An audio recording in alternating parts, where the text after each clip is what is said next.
Hello guys, welcome छ मेरो new mini ब्लगमा। यो चाहिँ हिजोको भिडियो थियो। बाबुले बोलाउनको लागि उसको पापाले बाफलाई दिन लाउनु भएको थियो।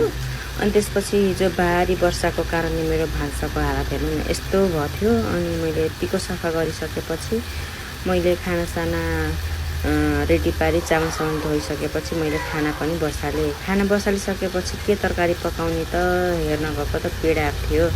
अनि पिडा रहेछ। अनि उता दाल पनि बसालेँ। अब पिडामा त दालै मिठो हुन्छ सुक्खा गरेर पकायो भने।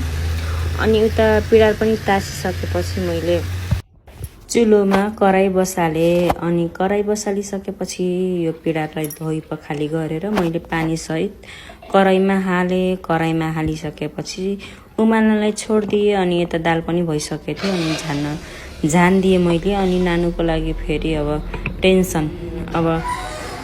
अनि यता जुगाडु टिफिन बनाउन थालेँ।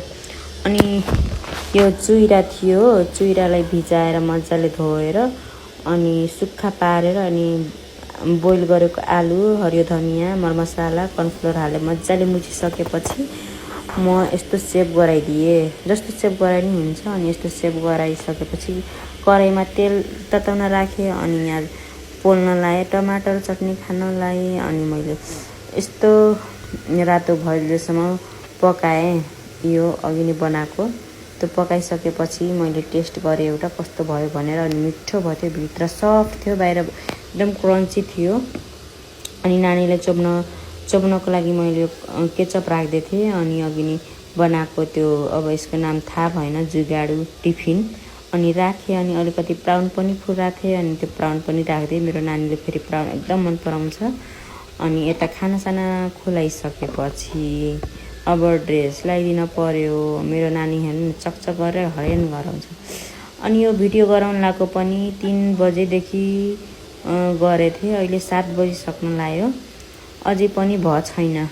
बनाउँदै काट्दै मेरो आफ्नो भोइजै मन नपरेर काट्दै बनाउँदै गरेँ। यति बजिसक्यो। खाना पकाउँदै बनाउँदै गरेको थिएँ, अझै मन परेको थिएन। अनि नानीले फेरि मेरो भिडियो गराइदिएको छ भनेर चाउचाउ दौडेर त्यो भिडियो क्यामेराको अगाडि गएर नाच्न थाली गएर। अनि नाच्न थालेँ। मैले कपाल सपालमा तेल सेल लाएर अनि क्रिम सिम लगाइदिन पर्यो भनेर क्रिम सिम लगाइदिएँ नानीलाई। अनि लगाइदिइसकेपछि कपालको नलाई कहीँ खोज्न पर्यो। यो मैले काम गर्न थालेको बेलामा मेरो त्यो सामानै पाउन्न कि जुन सामान खोज्छु त्यो सामान पाइन्न। अनि खोजेँ 1 घन्टा लाएर फेरि।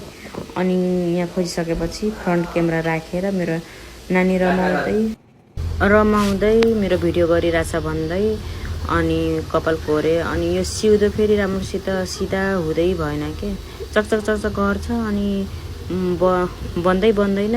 अनि जस्तो भयो त्यस्तै अबेला भइरहेको थियो। जस्तो बन्यो त्यस्तै बनाएर अनि स्कुल पठाउनतिर लागेँ। अनि मेरो नानी फेरि आफ्नो ब्याग आफै बोक्छिन्, मैले बोक्न दिन्निन्।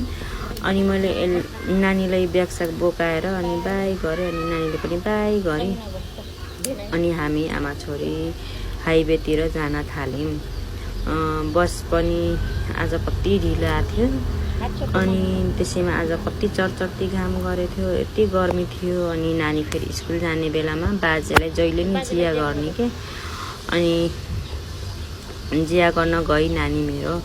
अनि बाजेले नि आशीर्वादमा राम्रोसित पढ्नु, ठुलो मान्छे बन्नु, झगडा नगर्नु, जहिले नि कोतारेर आफू फेरि यता कोतारेर आउँछिन् किन मेरो नानी।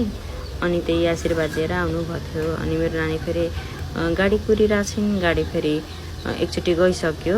अनि फेरि आजको मौसम हेर्नु न यस्तो थियो। अनि एउटा आन्टीले फेरि यहाँ क्रस गर्नको लागि हेर्नुभएको थियो।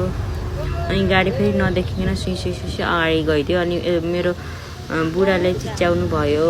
अनि उता फेरि रिटर्न आयो मेरो नानीको गाडी। अनि स्कुल जाने बेलामा मेरो हात नछोप, म आफै जान्छु भनेर भन्छन्। अनि आफै जान्छन् मेरो नानी फेरि हात छोप्न पर्दैन उसलाई। अनि गइसकेपछि बाई भन्दै भने अनि गई। अनि मेरो पनि छुट्टी दिनभरिको लागि। अर्को भिडियो नेक्स्ट भिडियोमा हाल्नेछु।